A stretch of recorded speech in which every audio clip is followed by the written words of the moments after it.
नमस्ते, नमस्कार, अस्सलाम वालेकुम। मैं हूं नईम अख्तर। आप देख रहे हैं स्टूडेंट एकेडमी। स्टूडेंट एकेडमी में आपका स्वागत है। आज का जो मेरा क्लास है एनसीईआरटी गणित अध्याय 12.2 से क्षेत्रमिति है। आप देख सकते हैं प्रश्न नंबर 9। आपको प्रश्न नंबर 9 हम दिखाते हैं पहले, फिर हम सवाल बनाएंगे। प्रश्न नंबर 9 आप देख सकते हैं, फिगर देखिए दिया हुआ है। प्रश्न देख लीजिए, एक वृत्ताकार बुर्ज को चांदी के तार से बनाया जाना है जिसका व्यास 35 mm है। तार को वृत्त के 5 व्यासों द्वारा बनाए जाने व्यासों को बनाने में भी प्रयुक्त किया गया है, जो 10 मीटर बराबर त्रिज्या में विभाजित करता है, जैसा कि आकृति इतना में दिखाया गया। देखिए आपको प्रश्न जो पहला है, कुल चांदी या कुल वांछित चांदी के तार की लंबाई, बुर्ज के प्रत्येक त्रिज्याखंड का क्षेत्रफल। देखिए सबसे पहले हम चलते हैं, ये जो फिगर दिया आप फिगर बना लीजिए। इसमें टोटल कितना बुर्ज है? 10। कितना है? 10। 4 हो गया, 5 6 7 8, ठीक है, 9 और मान लीजिए 10 के सेट कर दीजिए। वैसे बराबर में सेट करना है। देखिए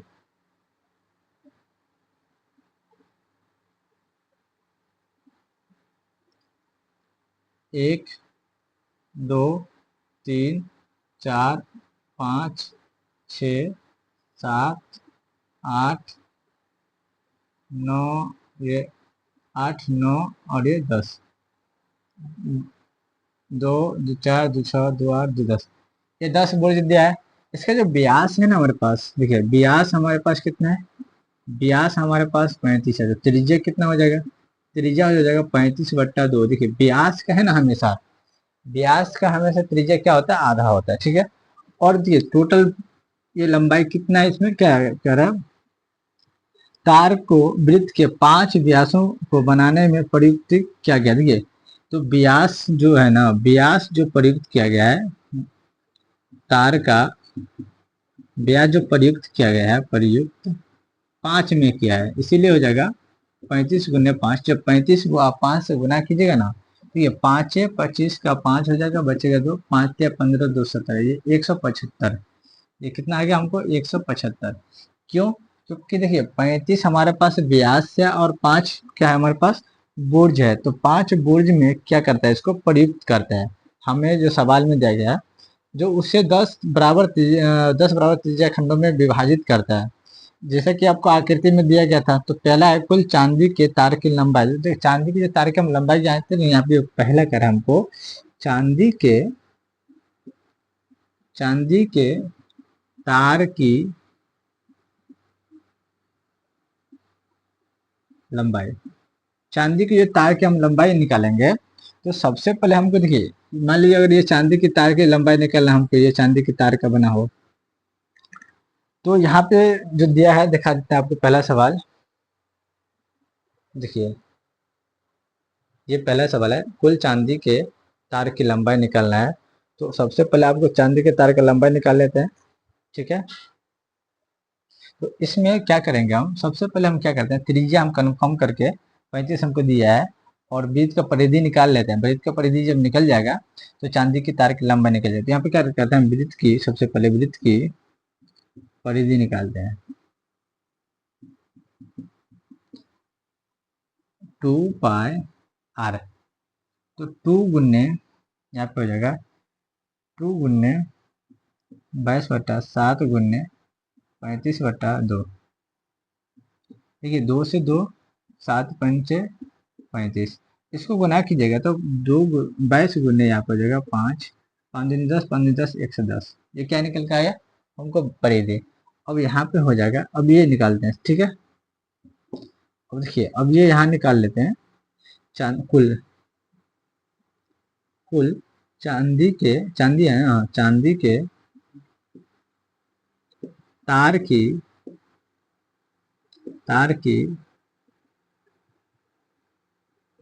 लंबाई। तो कुल चांदी की तार की लंबाई को निकालने के लिए इसको और इसको क्या करेंगे हम?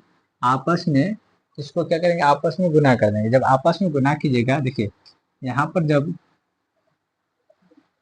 175 को 110 से गुना कीजिएगा तो कितना आ जाएगा? देखिए 5 5 0 0, 5 7 0 0 और 1 0 0, 1 पंचे 5, एक सत्ते 7 और फिर यहाँ पे हो जाएगा एक एकम 1, फिर एक पंचे 5, एक सत्ते 7 और एक एकम 1, 0 7 5 12 का 2 हासिल क्या हो जाएगा हमारे पास 1। यहाँ देखिए 7 5 12 और एक 13 का 3 हासिल 1, 7 1 8 और ये 1 कितना आ जाता है। देखिए इन दोनों को क्या करेंगे, इनको देखिए। अब देखिए कुल चांदी की तार की लंबाई निकालना है हमको। तो अब क्या करेंगे, ये 175 और ये 110 दोनों क्या होगा आपस में जोड़ देंगे। तो यहाँ पे जब जुटेगा 175 और प्लस 110, जब आप इसको जोड़िएगा तो कितना हो जाएगा, देखिए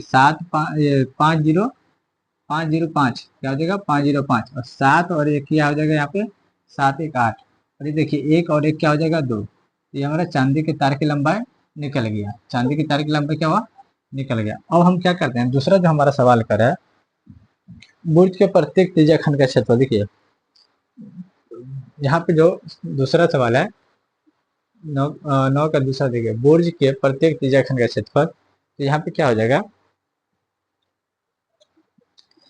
इसमें दूसरा निकाल लेते हैं 9 का दूसरा। ठीक है, बुर्ज के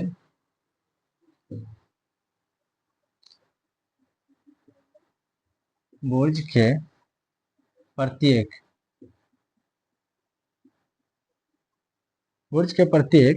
त्रिज्याखंड का क्षेत्रफल।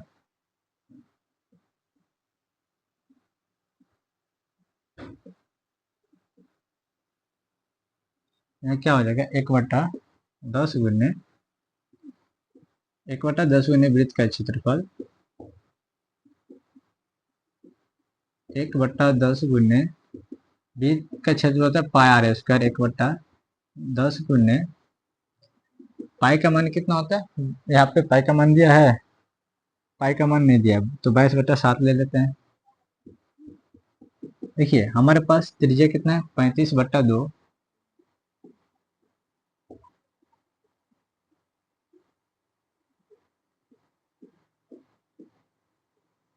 35/2 गुने 35/2, त्रिज्या 35 है। और देखिए ये 1/10 हम काहे लिए, ये आप लोग हो सकता है पूछ सकते हैं, इसमें टोटल बुर्ज कितना है 10, 1 2 3 4 5 6 7 8 9 10, इसीलिए 1/10 लिया है। अब देखिए यहाँ पे आप काट सकते हैं 7 करने 5 बार में, 5 से इसको काट सकते हैं मतलब 2 से। ठीक है, अब आप इसको काट दिए और देखिए इसको पूरे को गुना कीजिए, ऊपर में क्या बचेगा हमारे पास 22, 22 गुने 35। ठीक है, 2 दूनी 4 दूनी 8। ये जब आप 22 को 35 से गुना कीजिएगा और उसको 8 से भाग देना है कि एक काम कीजिए, नहीं होता है ना, तो हम ये करते हैं कि इसको 8 से भाग दीजिए या ना दीजिए उससे कोई मतलब नहीं है, लेकिन इसको अगर आप चाहें तो छोटा कर सकते हैं। देखिए 2 11 बार में, देखिए या तो 2 कान से 11 बार में, तो यहाँ पे क्या हो जाएगा हमको 11 गुने 35 और 2 दूनी, इसको यहाँ लिखिए 2 दूनी 4। ये हो गया। तो 11 को जब 35 से गुना कीजिएगा, 5 3 5 और 3 5 और 3 तो 5 5 3 8 और 385 क्या आएगा 385/4। तो 385/4 है हमारा, यहाँ दिख रहा है ना आपको, एक मिनट देख लेते हैं। चलिए 385/4 है, तो इसको आप 4 से डिवाइड कीजिएगा, तो 4 से अगर आप भाग करें 385 को देखिए 4 9 36, बचेगा 2, बचेगा 5, 4 छक्के 24, 4 छक्के 24 बचेगा 1.0, 4 दूनी 8, काटिएगा तो कितना आएगा हमारे पास, यहाँ पे आप जब काटिएगा तो 96.2, 96.2। ये अब आगे अगर और काटना है तो आप काट सकते हैं, कोई दिक्कत नहीं। चलिए 9 का कंप्लीट हो गया, आप लोग नोट कर लीजिए वीडियो रोक करके। ठीक है, धन्यवाद।